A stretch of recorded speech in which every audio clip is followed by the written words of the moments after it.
I'm so excited that you've got the pasta machine accessory for the Wonder Centix here for your Thermomix, because I just love making my fresh pasta.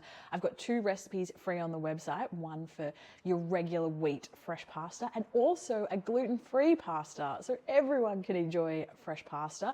They're both there and they're both really made a whole lot easier by having an electric pasta roller. I can't even imagine doing it with a rolling pin. So you've got your pasta attachment. It'll come with 3 of these attachments. We've got the roller. Now this is what you're going to use primarily, and this is what's going to turn your dough into those long sheets of pasta. And then you've got your fettuccine attachment. So this will cut your long sheets of pasta into fettuccine, and also your spaghetti attachment. Now this is quite thin spaghetti. I'd go as far as to say it's angel hair, but you know, I quite like that because it's quite a variation from the linguine.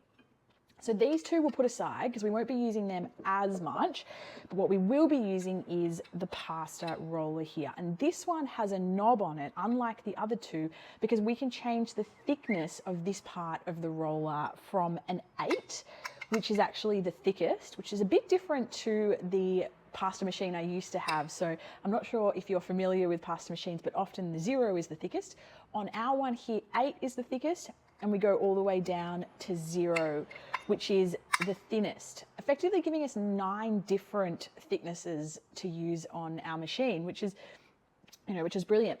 But you're always going to start on the thickest. So I'll put it back onto the 8, and to change it, we just kind of pull it out and rotate, okay? And then drop it back on the number we want. So we've got our Wonder Centix axis set up here. Now, if you're not familiar how to do that, I've got a previous video or a different video that will show you. So go back and watch that. And again, this is the axis setup that you will do. No matter which of our attachments you're using, you need to get the axis set up first. And then once it is, you'll take your pasta roller here and you'll insert it in. Now this little hole here, sorry, this little indent here will go in this hole here.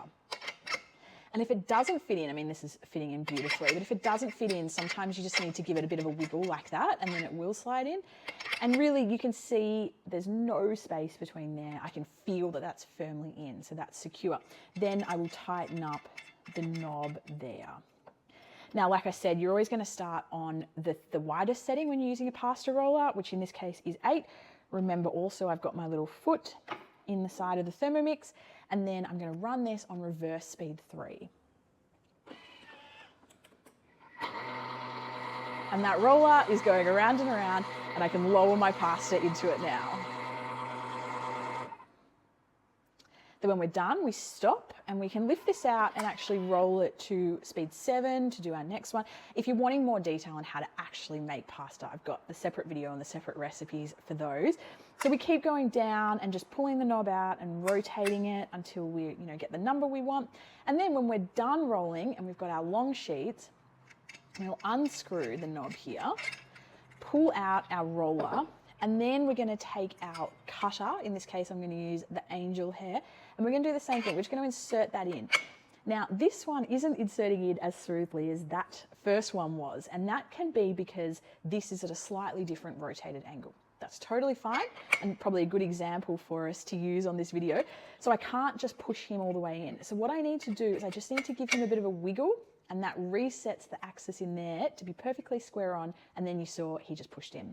So now if I go to do it, because it's lined up perfectly, he just goes in.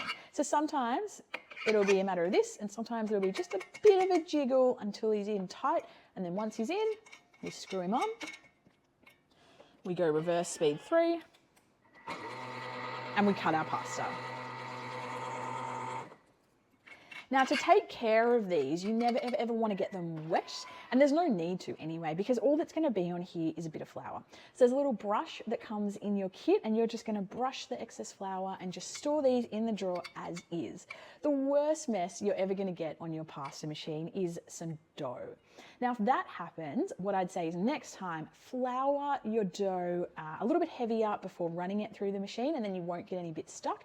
But if a bit does get stuck, let it dry fully. I mean, like 24 hours, let it dry, and then it will go hard, and then we can just get our nail and just flick it off. When you try and get it off when it's still soft, you could end up like smushing it into the cutter. Wait till it's really dry and then just flick it off like that. And then you'll get the best wear out of these 3 rollers. So simple as that for the pasta machine. Like I said, for my recipe for fresh pasta and gluten-free pasta, they're on the website. The links are below this video. And if you need help setting up this, we've got a separate video for that.